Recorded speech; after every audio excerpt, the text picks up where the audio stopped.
করতে মন চায়। এটার অনেকগুলি কারণের মধ্যে একটা কারণ আমি বলি যে মূল কারণ হলো তুমি আমি নিজেকে এখনো চিনতে পারি না। নিজেকে এখনো চিনতে পারি না, যেটাকে শুদ্ধ বাংলায় বলতে বলতে হয় যে আমরা এখনো আমাদের আত্মপরিচয় লাভ করি না। নিজেদের পরিচয় নিজেরা লাভ করতে পারি না, নিজেরা নিজেদেরকে চিনতে পারি না যে আমার তোমার কত মাকাম, কত মর্যাদা, কত উঁচা স্থান তুমি আমি চিনি না, জানি না বিদায়। কারণ তোমার এত মাকাম আর এত মর্যাদা যে আল্লাহ আহকামুল হাকিমিন ছাড়া পৃথিবীর কোন মাখলুক তোমার মর্যাদা মূল্যায়ন করতে পারবে না।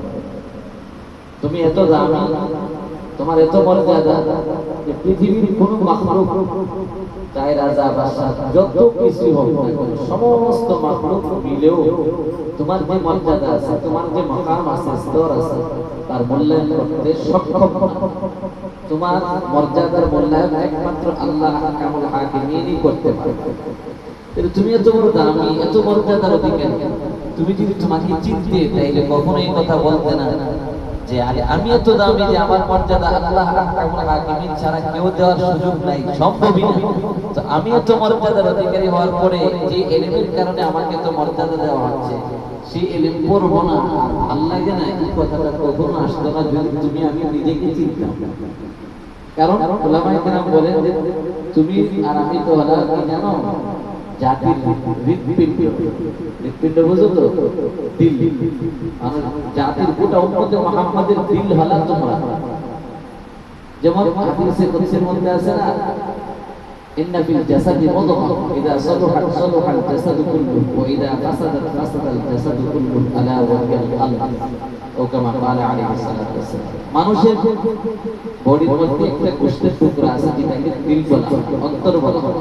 এই অন্তরটা ঠিক থাকলে আল্লাহ রাসূল সাল্লাল্লাহু আলাইহি ওয়াসাল্লাম বলে যে তার পুরো শরীর ঠিক আছে। আর এই অন্তরের গোশত নামক গোশতের টুকরাটা যদি নষ্ট হয়ে যায় তো যেন তার পুরো শরীরটাই নষ্ট হয়ে যায়। এটা বেজাল মানে পুরো শরীরে বেজাল, এটা ঠিক পুরো শরীর ঠিক। তাহলে উলামায়ে কেরাম বলে যে হাফেজ কোরআন, আলেম দিন, কারি সাহেব, যারা আল্লাহ ওয়ালা হাফেজ হবে, আল্লাহ ওয়ালা আলেম হবে, তারা হলো গোটা উম্মতে মুহাম্মাদের দিল আর অন্তর। তাইলে মানুষের দিলটা যদি নষ্ট হয়ে যায়, রোগাক্রান্ত হয়ে যায়, তাইলে মানুষটা যেন রোগাক্রান্ত। তাহলে তুমি আর আমি যেহেতু গোটা উম্মতের হৃদয়, গোটা উম্মতের হৃৎপিণ্ড আর দিল, তুমি আমি যদি ঠিক থাকি তাইলে গোটা উম্মত ঠিক।